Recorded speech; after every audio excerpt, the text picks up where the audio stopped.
Welcome to Uncommon Knowledge. I'm Peter Robinson.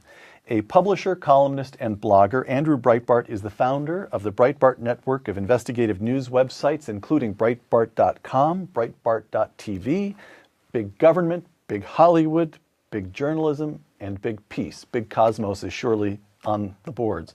I need to have a big synthesis and get it down to one portal. Andrew Breitbart's new book, Righteous Indignation, Excuse Me While I Save the World. Andrew Breitbart, welcome. Thank you. The Liberal Grows Up, Segment 1. You describe in Righteous Indignation a privileged upbringing in Southern California. Exclusive schools, very comfortable circumstances. Your parents weren't particularly political, but they were more or less conservative. And then this, I'm quoting from the book. Through some form of osmosis, I considered myself a liberal. How come? My parents didn't fight for to maintain what it was they were teaching me through their deeds and their acts. They are a very silent generation. I grew up around with friends who had younger baby boomer parents, and they were very forthright in their politics. They would go to their rock concerts. They'd go to their Rock for Kampuchea. They'd fly to Philadelphia for Live Aid. And I remember my mother would watch Lawrence Welk on Saturday nights. The juxtaposition of... That's not a hard choice. You want where the action was. It was, and so as much as I loved my parents, the flow towards my friends and their parents' way of life and way of thinking was the most natural thing in the world. Okay. I loved my parents, but rejecting their orthodoxy was simple. Once again, from Righteous Indignation, a turning point. You're in New Orleans, you're studying at Tulane, you're sitting down for a math exam, quote, and you're not doing well. I started to consider that maybe years of skating by, recklessly expecting everything to work out, had been exactly the wrong approach to derivatives. Nice sentence, by the way. Apparently, I realized sometimes it doesn't work out. Sometimes you do have to make it work out, which means that values do matter, close quote. Andrew, you're raised in a conservative family and come out a liberal. You go to what you called, I don't have experience of Tulane, but I have no reason to doubt you. It's any humanities department USA, and I hate to do this to Tulane because I'd love to be invited back there to speak to the students, to tell them about an alternative approach. I guarantee it lies in your future at some point. Somebody will fund a trip to Tulane. But it's a liberal, it's an American university of its time, and you come out of that a conservative. How did this happen? Well, you are swimming against both streams. I was an American Studies major, and I really did think that when I chose that, that it would be reading about the Constitution, the founding fathers, Mark Twain, and sort of a benign approach towards the American experience. And I didn't realize this until afterwards, because I can say this with absolute authority.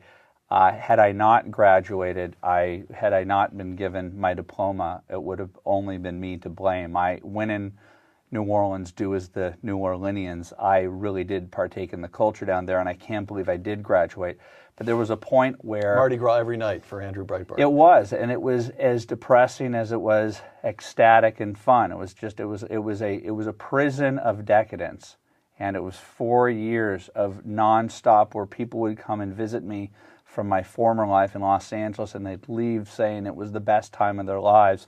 And as they'd get on the plane to depart the Bacchanalia, I would whisper under my breath, "Please take me with you," because it was Groundhog Day. It was every single. It was the It was the Monday nights. It was the Monday nights when people would say, "Do you want to go out?" And I said, "Nah, I think I'm going to stay in and study." And then 15 minutes later, I'd go out and I'd meet them. So I really didn't. I didn't dedicate myself to academia, and it was only after I graduated when I got a letter or an email, I don't remember the exact year, I think it was around 1994, asking me to assess my degree. You know, it was self-assessment, or an assessment of it, and I started to look through the books, wondering what was that. What was that education? And what I remember was, to synthesize it, I've watched C-SPAN my entire life, and I remember I've watched Noam Chomsky talk in this strange linguist. in this jargon that is not accessible to the average person. And I remember thinking to myself, there was a period there in my American Studies class where I was hearing the word deconstruction and semiotics a bit too many times. And I'm like, what's going on here? What is this language? What are they trying to do? And I started to analyze the courses that I took, and I realized that it was cultural Marxist theory. I'm like, this is kind of strange. I thought that this was supposed to be American studies, not German, Italian, nihilistic theory. So in a way, it's just as well that you were debauched all 4 years. That's the whole point of that chapter, is that I think alcohol saved me. You go, I don't want my own college-age children to hear that line. I'll edit that line out from the version they see. After Tulane, you go back to Los Angeles and scrape around. You end up waiting table. You get a job as a courier at a production company, and an important moment comes when you know the man who will become your father-in-law, the comedian and actor Orson Bean, known to people of a certain generation from To Tell the Truth, known to people of another generation from Desperate Housewives. And here, I'll just quote to you from Righteous Indignation. One day I asked Orson why he had Rush Limbaugh's book, The Way Things Ought to Be, on his shelf. I was convinced to the core of my being that Rush Limbaugh was a Nazi, anti-black, anti-Jewish, and anti-all things decent. Orson simply suggested that I listen to him again. And what happened when you did? Well, it was the 1992 election cycle, and at that point I thought I was a liberal, and I started listening to Rush simply because my alternative radio station had turned into a grunge rock festival. I loathed Kurt Cobain and Eddie Vedder so much that I switched to the AM dial out of desperation. And so that's really, I have to thank grunge music for turning me into a conservative.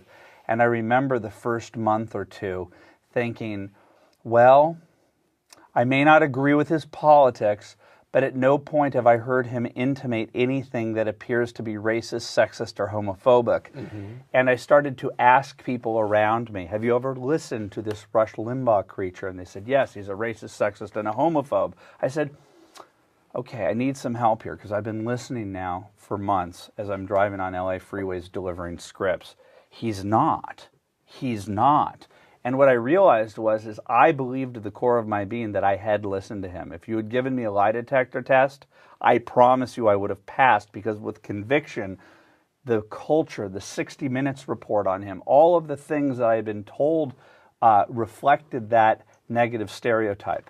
But I, in fact, had never assessed him myself, and recognizing that the mainstream media doesn't necessarily tell you the truth, or tells you the truth from its ideological standpoint, became this panacea for me, where I started to challenge the mainstream media. Segment 2, the Democrat media complex, again from Righteous Indignation. Limbaugh, like the professor I always wanted but never had, created a vivid mental picture of the architecture of a world that I resided in but couldn't see completely, the Democrat media complex. Describe the architecture. Well, it's the Matrix. I mean, it really, for me, it was, if you've ever been to Coney Island and you see those holograms where there's a picture of the Empire State Building and you're supposed to squint, and you squint and you squint and you can't see it, but eventually you see the Eiffel Tower. And you're like, and then once you see the Eiffel Tower, you can't not see the Eiffel Tower. And through every day, Rush Limbaugh analyzing the source material of the world, the New York Times, the Washington Post, CNN, ABC, CBS, and NBC, he was able to create for me a very vivid picture that the people who were allegedly objective and neutral reporters and journalists were the front line of the political battle.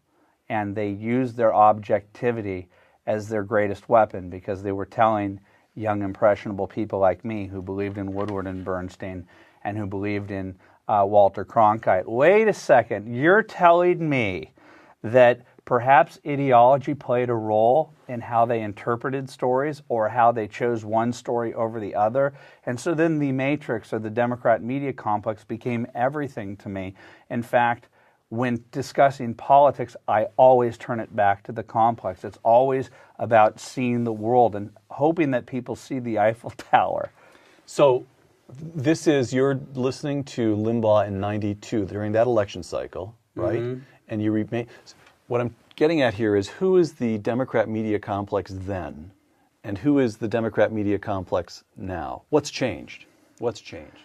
Other than much has changed, actually, and that's the new media, and that's the whole point of this entire book. Right. Is that Rush took the moribund AM dial, and at the end of the day was a media critic, but he was a relentless media critic, and he was exposing to. He wasn't just working with ditto heads. If ditto heads were what Rush Limbaugh were about, they could care less about. Just let him be and talk to the yokels out there in the hinterlands. They're worried about Andrew Breitbarts of the world, people that would actually listen to what he has to say and awaken people so that they can see that these people are using the media as a way to reinforce a herd mentality within the culture. And so what I see now is they used to get away with it. Rush Limbaugh took the moribund AM dial, and now it's a flourishing realm where countless people, from Michael Medved to Dennis Prager to Sean Hannity, are showing people or granting people a perspective or the alternative reality from the mainstream media. And Matt Drudge comes along in 1995, and he tells people, hey, look, you don't need to have an AM radio station, which costs a lot of money, and you have to have a certain skill set. He said, look, if you have a modem and a computer, you can enter this thing. We're now 20 plus years into this new media revolution, and the difference is there is open media warfare now between Katie Couric and the Rush Limbaughs and the Matt Drudges of the world. We are a polarized nation. This is a civil war based upon communication. Okay, so let me take... Here, again, quoting from Righteous Indignation, I, Andrew Breitbart, I'm at war with the mainstream media. I'm at war with the mainstream media because they portray themselves as objective observers of reality when they're hacks who think they can destroy everything America stands for. But shouldn't you relax? Things are working out. Things are working out. There's Fox News, there's Rush Limbaugh, there are all kinds of alternative... That's not enough. This is what angers me so about the... That's what I want to know. Why aren't you more relaxed? We're 20 years into it, just as you said. Why don't you say, okay, I'll take a... I'm going to spend half my time on the beach in Santa Monica. Because AM radio, an op-ed column, and Fox News is not enough. The big... What do you want? What do you want? I want a center-right nation to fight for its soul, and its soul is represented in the arts. Its soul is represented in a world in which media is everything. AM radio is the lowest form of communication. It's tinny. It's not robust. It's not Avatar. I want Avatar. I want the right to enter the world of media to the extent and invest in media the way that the left does. George Soros is throwing money like crazy. You want an NPR?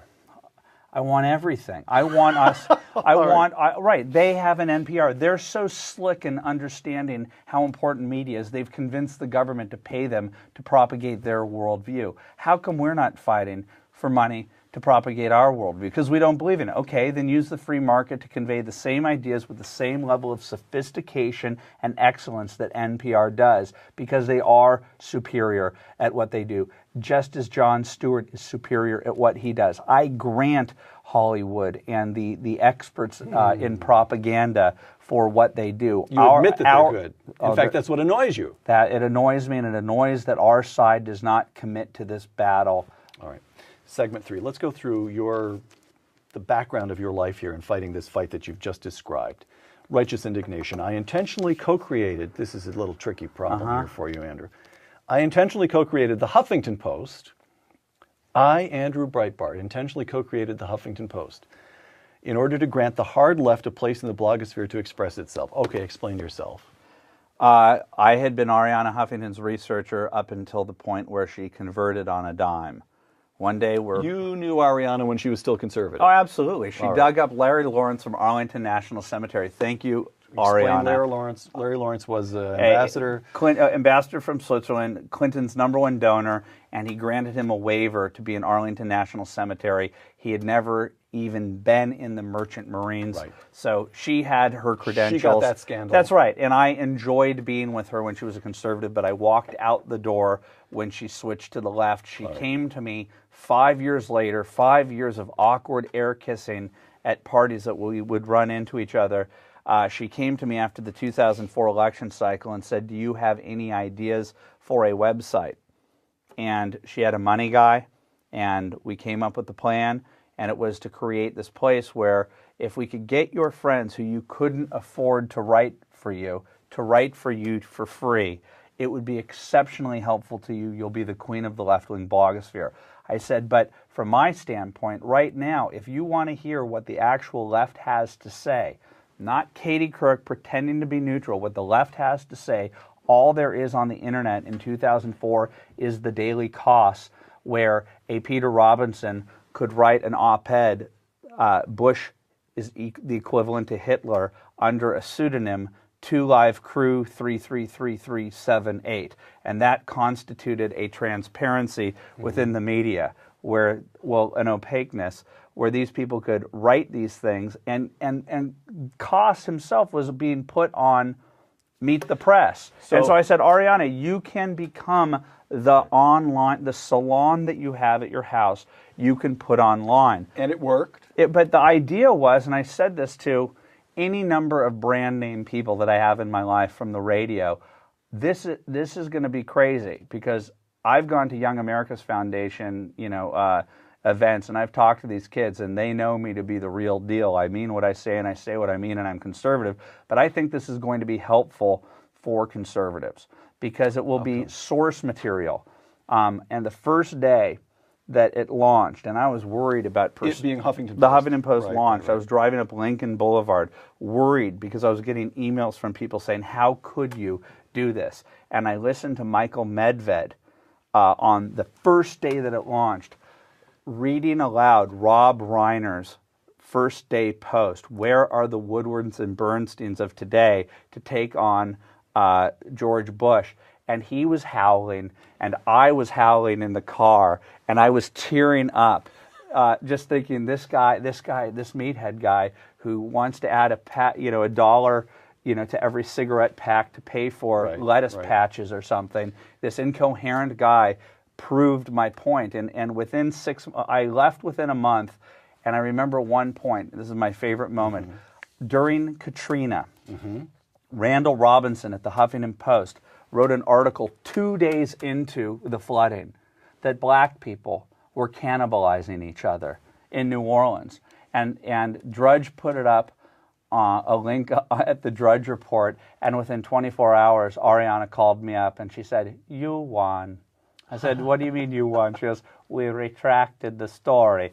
So this was, I swear, I'm a mischievous guy. I to a great extent, I was more inspired. Okay, Andrew, 20 years, or whatever it's been, 15 years later, who's winning in the internet? You've got Ariana just sold the Huffington Post. She's continuing to operate it from AOL, MoveOn.org, Daily. These are still big. Yeah. You've got your enormous number, So who's winning? Well, I think that Has it skewed conservative and libertarian? Has it been what you hoped? I think, look, the media is still left of center, and they're trying to buffer up their waning enterprise, their waning monopoly, by giving $315 million to Ariana Huffington. Is AOL coming to me saying, "Wow, you've got this audience of the center right"?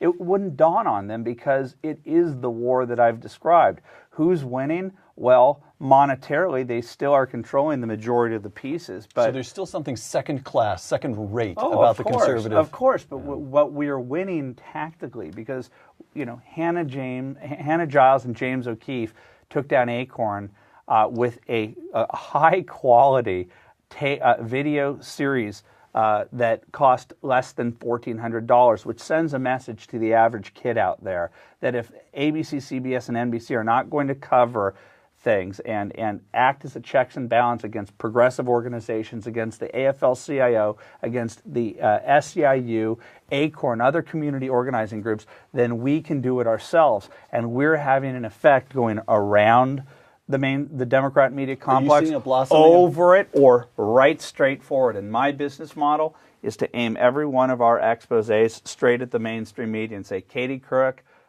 you are being dared not to cover this. All right.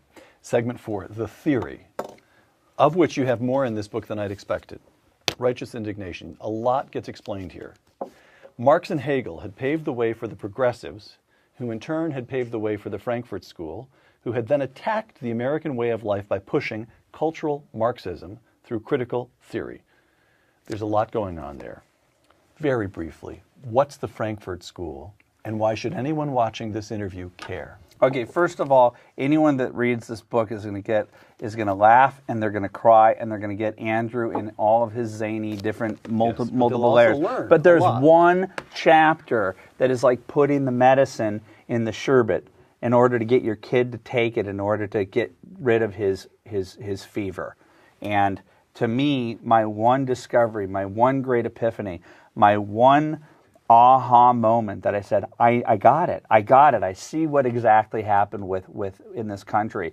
The Frankfurt School were emigres from Germany, Austria. Germany. Mm-hmm. It was the equivalent of this, the Hoover Institution. What the Hoover Institution is to Stanford University. The Frankfurt School was a think tank at the University of Frankfurt, and they were social scientists like Herbert Marcuse, Antonio Gramsci, Horkheimer, Adorno. These were all a bunch of guys in the middle of World War II who had suffered in Europe, 2 world wars in a row, and they had been fighting.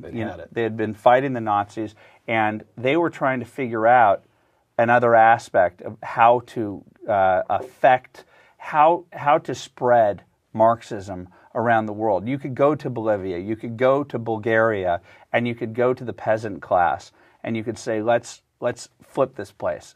The Marxist-Stallman argument of getting the workers to get upset at the owners was very easy, but not in America, where the middle class was invested in their productivity, invested in the concept that they could have their own small little American dream, a white picket fence, that they could invent something and go from one generation being dirt poor to being an owner within a very quick period of time. And what these guys figured out when they came to the United States, and Adorno is the one that drives me the most crazy.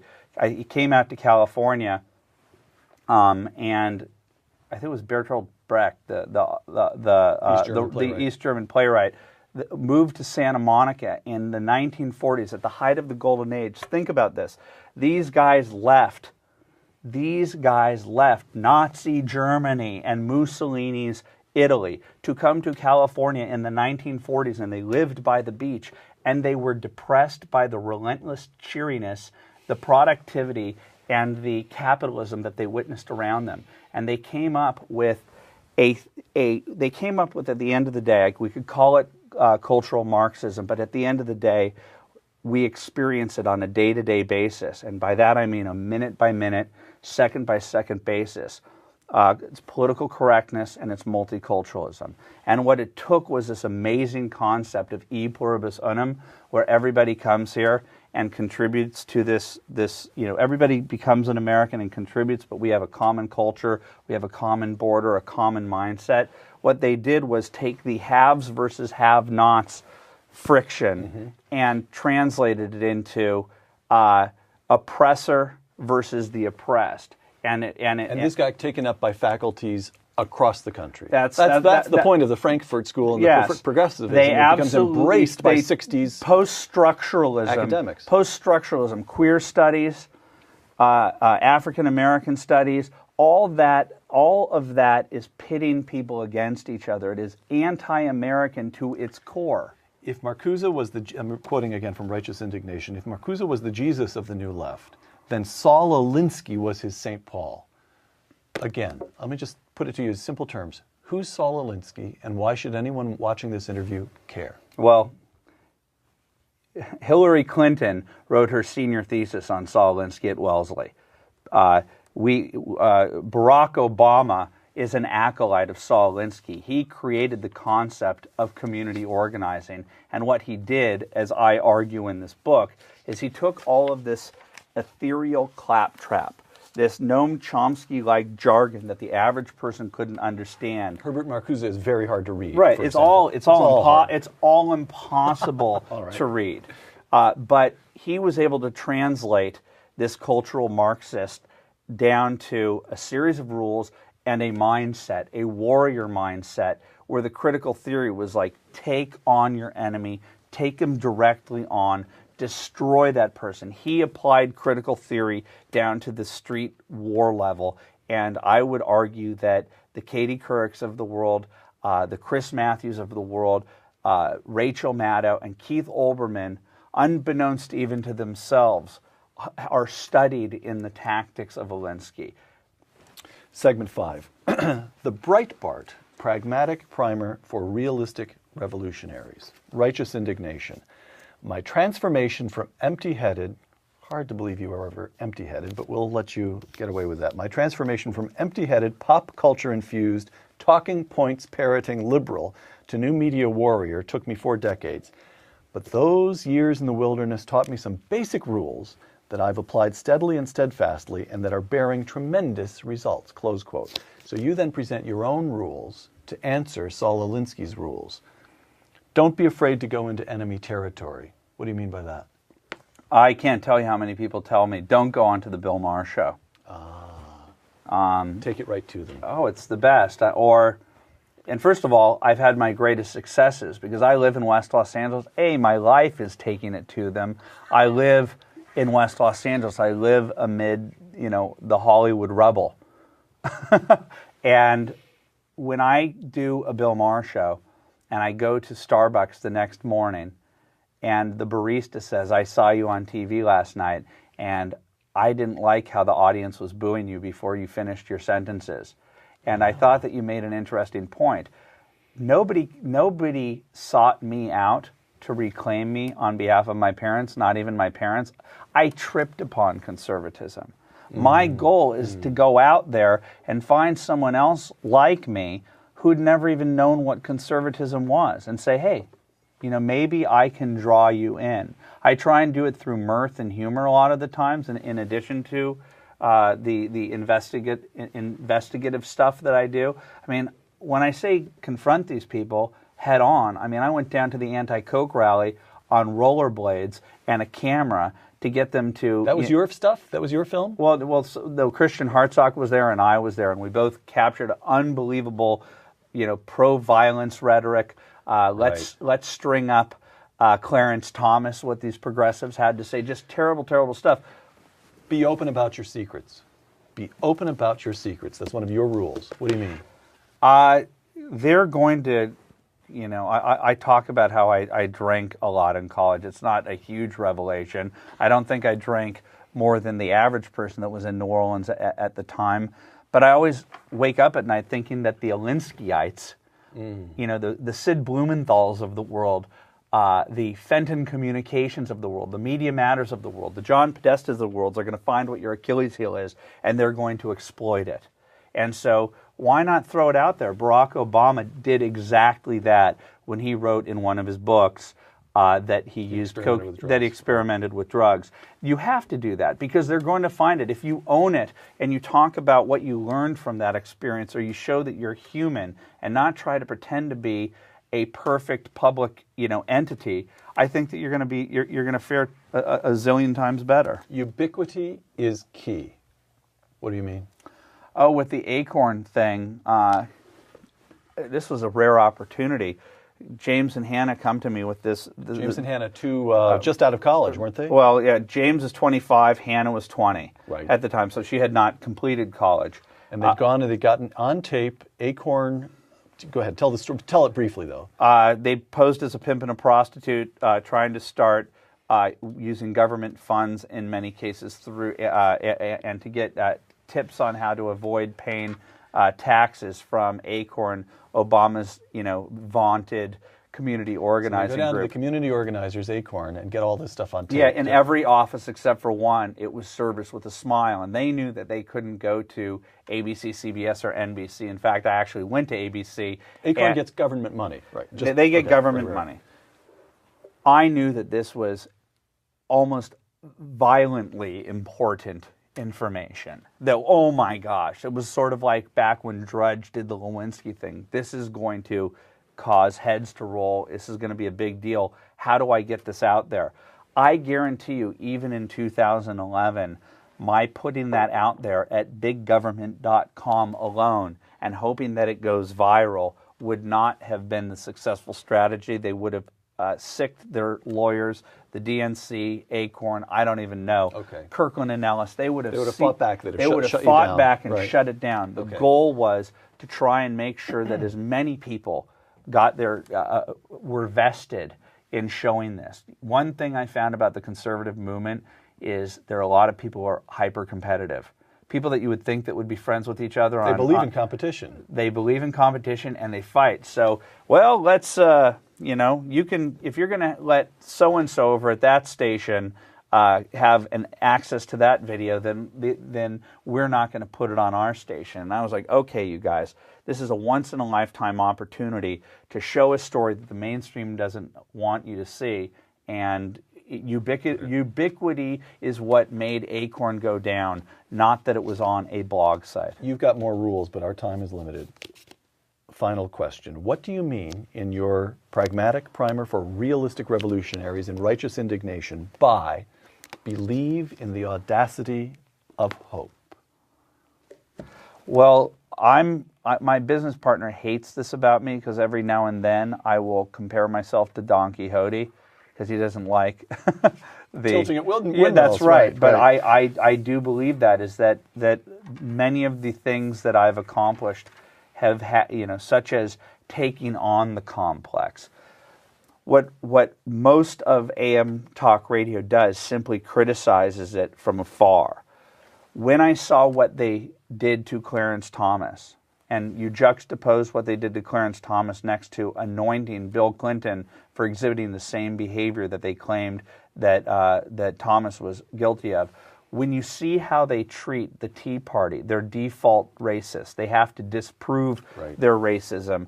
I believe that the organism, the natural organism that is the Democrat media complex, behaves oftentimes in an evil fashion. My goal is to destroy the mainstream media as we currently know it so that it is more equitable, so that it is more fair. It seems like an outrageous goal.